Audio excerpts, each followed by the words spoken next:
नमस्कार दर्शक बंधु आपण मानक पुणी थे स्वागत करुच्ची आमर ओडिया रचना चैनल को। आज रचना ऑनलाइन शिक्षा उपक्रम। मनुष्य जीवन में शिक्षार भूमिका अतुलनीय। से पारंपरिक गुरुकुल भित्तिक हेउ बा श्रेणी कक्ष भित्तिक हेउ बा ऑनलाइन प्रशिक्षण भित्तिक हेउ, संघर्षमय अंधकार जीवन में यह एक प्रदीप ज्योति सदृश। कोरोनार कराल सब विद्यालय महाविद्यालय बंद जो पारंपरिक शिक्षा क्षेत्र में यथेष्ट प्रभाव पड़ा। प्राय 1.5 बिलियन छात्र छात्री एथिपाई प्रभावित होइछन्ति। एही समय रे ऑनलाइन शिक्षा एक उपयोगी व्यवस्था प्राप्त परिवर्तनीय कारक विशिष्ट माध्यम।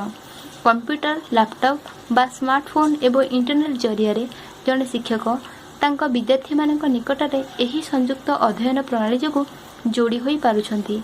दीर्घ 3 वर्ष हेब भारत में संयुक्त शिक्षार प्रारंभता सुचारू रूपे देखा देइथिला। आधुनिक टेक्नोलोजी उन्नति होगा सह समयानुक्रमे जनसमाज में एहार व्यवहारी उपयोग क्षिप्र गति में वृद्धि पाइबार लगी। छात्र छात्री निज कार्यसूची अनुजाई ज्ञान उपलब्ध करिपारुछन्ति। शिक्षादान संबंधी वितरण पर यह एक पृथक एवं आग्रह उद्दीपक प्रविधि। अनेक विद्यालय महाविद्यालय शिक्षानुष्ठान ऑनलाइन कोर्स आरंभ करने सह WhatsApp YouTube Skype Zoom Google Meet जरिया शिक्षा प्रदान करुछन्ति। आमे समस्त जानिछे श्रेणी कक्षार परिवेष्टन अद्वितीय, किंतु एही जरूरीकालीन परिस्थिति रे एही ऑनलाइन शिक्षा यथेष्ट लाभप्रद एवं गुरुत्वपूर्ण अवदान प्रदान करियछि। एबे जानिबा ऑनलाइन शिक्षार उपयोगिता विषय रे।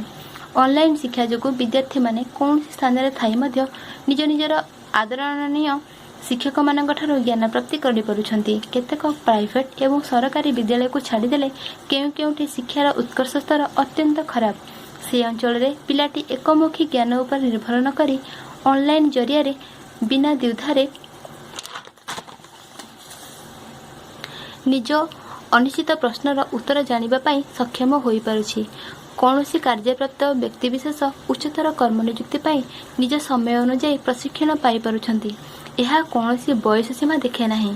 इंटरनेट एक एमिति जरिया जहाँ आमे चाहूँ से ताहा प्रतिपादित करिथाए। कम समय रे गुणात्मक ज्ञानर परिभाषा आनी दिए। तेणु सबुठ जरूरी आमे केमिति तार सठिक सदुपयोग करि पारुछे। चलित परिस्थिति रे देश दुनियार खबर विषय अपडेट रहिबा सह कम खर्च एवं गमनागमन समय ह्रास करी विभिन्न प्रतियोगितामूलक परीक्षा पाई अध्ययन द्वारा दृष्टि केन्द्रित करि पारुछे। फ्री ऑनलाइन टेस्ट सीरीज सह सठिक विश्लेषण करी लक्ष लक्ष पिलामानक गहन रे निजको प्रतिपादित करि पारुछे। निज रैंक जानी आहुरी उन्नत हेबा पाई प्रचेष्टा करूअछे। एहा सबु वर्गर जनसमाज पाई लाभप्रद होई पारुछि। ई पेपर जरिया रे घरे घरे संवादपत्र आदृत होईछि। पिलामानंकु कौतूहल मनोरंजन उपाय रे प्रशिक्षण दिया जाउछि। ऑनलाइन शिक्षा द्वारा पिलाटी स्वाधीन रूपे ज्ञान आहरण करि पारुछि। एहा एक स्वयं संचालित यूजर फ्रेंडली उपदया। एहा द्वारा विद्यालय संबंधी पाठ्यक्रम सह अन्यान्य प्रजुक्ति विद्यार प्रयोजन व्यवहार उपयोगी होई पारुछि। सीधासलख वीडियो क्लास सह अभिलिखित ऑडियो लेक्चर को बारंबार सुनी पारुछे। कौन डाउट आसिले यथासीधा तुरंत मेसेज कि जीमेल कि चैट रूम वीडियो कॉन्फ्रेंस द्वारा सठिक उत्तर पाई पारुछे। धीरे धीरे अभिज्ञता बढ़िबा सह समयानुक्रमे ज्ञानर परिभाषा वृद्धि पाइबारे लागिछि।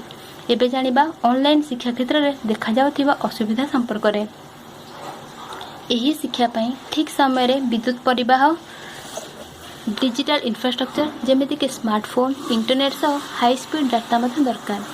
आज भी आम देश में 20% परिवार में 8 घंटार कम विद्युत सुविधा उपलब्ध।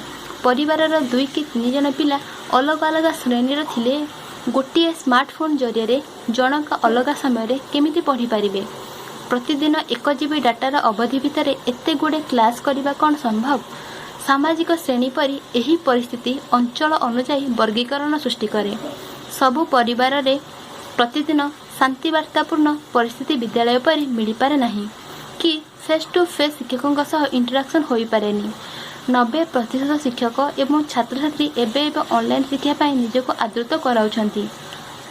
महाविद्यालय माध्यमिक एवं उच्च विद्यालय विद्यार्थी निजर अभिवादन जणाई पारती, किंतु जड़े प्राथमिक बा ताठारु सान कक्षर शिशु निजर मंतव्य केमिति जणाइब। एते कुनी बयसरे शिशुटी यूनिफॉर्म पिंधि 5 ରୁ 7 ଘଣ୍ଟା ବନ୍ଦ ଚାରିକାନ୍ଥର ଅବଧି ଭିତରେ ନିଜକୁ ରଖିଥିବ, ଏଥିରେ ତାର ସ୍ୱାସ୍ଥ୍ୟ ଏବଂ ମାନସିକ କ୍ଷେତ୍ରରେ କ'ଣ ପ୍ରଭାବ ପଡ଼ିବନି? ଏଥିପ୍ରତି ଶିକ୍ଷା ବିଭାଗୀୟ ବ୍ୟକ୍ତିବିଶେଷ ଧ୍ୟାନ ଦେବା ଉଚିତ। ଚତୁଃପାର୍ଶ୍ୱରେ ପରିବେଶରେ ମାହୋଲ ସହ ହସି ଖେଳି ନିଜର ଶୈଶବ ବା ବାଲ୍ୟାବସ୍ଥାର ଅନୁମୋଦିତ ନ ହୋଇ ପିଲାଟି ଜଟିଳ ପଥରେ ପାଦ ଦେଲା ଭଳି ପ୍ରତୀୟମାନ ହେଉଛି। ପାଠ୍ୟକ୍ରମ ସମୟରେ ବିଭିନ୍ନ ବିଜ୍ଞପ୍ତି ଯୋଗୁଁ ମାନସିକ ସନ୍ତୁଳନ ବ୍ୟାଘାତ ହୋଇ ପିଲାଟି ପାଠରେ କି ମନୋରଞ୍ଜନ ଭିତ୍ତିକ ସଂଳାପରେ ନିଜର ସମୟ ଖର୍ଚ୍ଚ କରୁଛି, ଏହାର ତଦାରଖ କିଏ କରିବ? ଥିଓରି ପାଇଁ ଅନଲାଇନ୍ ଶିକ୍ଷା ଜରୁରୀ, ହେଲେ ପିଲାଟିର ଯୋଗାଯୋଗ ଦକ୍ଷତା, ପ୍ରାକ୍ଟିକାଲ ଜ୍ଞାନ ପାଇଁ ଉଚିତ ପରିବେଶ ବିଦ୍ୟାଳୟରେ ହିଁ ହୋଇପାରିବ। ତେବେ ପିଲାଟିର ମୂଳଦୁଆ ମଜବୁତ ହେବା ସହ ସମୟ ସହ ଖାପ ଖୁଆଇ ସବୁ ପରିସ୍ଥିତିରେ ନିଜକୁ ଆଗକୁ ନେଇପାରିବ। ଶିକ୍ଷାକୁ ସମ୍ପୂର୍ଣ୍ଣ ଅନଲାଇନ୍ ନକରି ସ୍ଥିତିକୁ ସନ୍ତୁଳନ କରିବା ଦରକାର, ଯାହାଦ୍ୱାରା ପିଲାଟିର ଅଭ୍ୟନ୍ତରୀଣ ଜ୍ଞାନ ସହ ବହିର୍ଜଗତର ଦକ୍ଷତା ବିଷୟରେ ପରିପକ୍ୱତା ଆସିବ। ଏବେ ଜାଣିବା ରାଜ୍ୟ ସରକାରମାନଙ୍କ ଦ୍ୱାରା ନିଆଯାଇଥିବା ପଦକ୍ଷେପ ସମ୍ପର୍କରେ। ଯେମିତି ରାଜସ୍ଥାନ ସରକାର 11 ମଇରୁ ରେଡ଼ିଓ ମାଧ୍ୟମରେ ସବୁ ଶ୍ରେଣୀର ପିଲାମାନଙ୍କ ପାଇଁ ନିର୍ଦ୍ଦିଷ୍ଟ ସମୟରେ ଶିକ୍ଷା କାର୍ଯ୍ୟକ୍ରମ ପ୍ରଦାନ କରିଛନ୍ତି। ଏହାଦ୍ୱାରା ପିଲାଙ୍କ ଆଖି ଉପରେ କମ୍ ପ୍ରଭାବ ପଡ଼ିବ।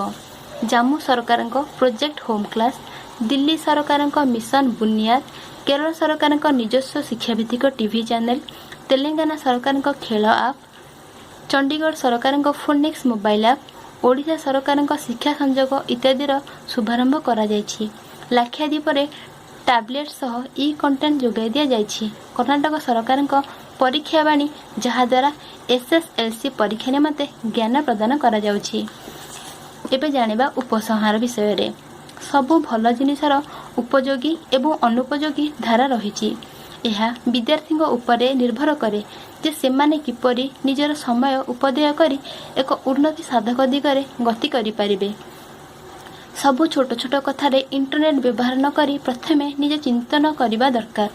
ସରକାର ମଧ୍ୟ କେବଳ ଅନଲାଇନ୍ ଶିକ୍ଷା ଉପରେ ଧ୍ୟାନ ନ ଦେଇ ଏକ ସନ୍ତୁଳନ ଆଣିବା ଦରକାର, ଯେମିତି କୌଣସି ବି ଶ୍ରେଣୀର ପିଲାମାନେ ସବୁ ପରିସ୍ଥିତିରେ ନିଜକୁ ଆଦୃତ କରିପାରିବେ। ଧନ୍ୟବାଦ। ଯଦି ଆପଣମାନଙ୍କୁ ରଚନାଟି ଭଲ ଲାଗିଛି ତାହେଲେ ଭିଡ଼ିଓଟିକୁ ଲାଇକ୍, ସେୟାର, ସବସ୍କ୍ରାଇବ୍ କରିବାକୁ ଭୁଲିବେ ନାହିଁ ଏବଂ ନିଜର ମତାମତ କମେଣ୍ଟ ବକ୍ସରେ ଲେଖି ଜଣାଇବେ। PDF ଚାହୁଁଥିଲେ ଡେସ୍କ୍ରିପସନ୍ରେ ଥିବା ଟେଲିଗ୍ରାମ ଚ୍ୟାନେଲକୁ ଜଏନ୍ କରନ୍ତୁ। ଧନ୍ୟବାଦ।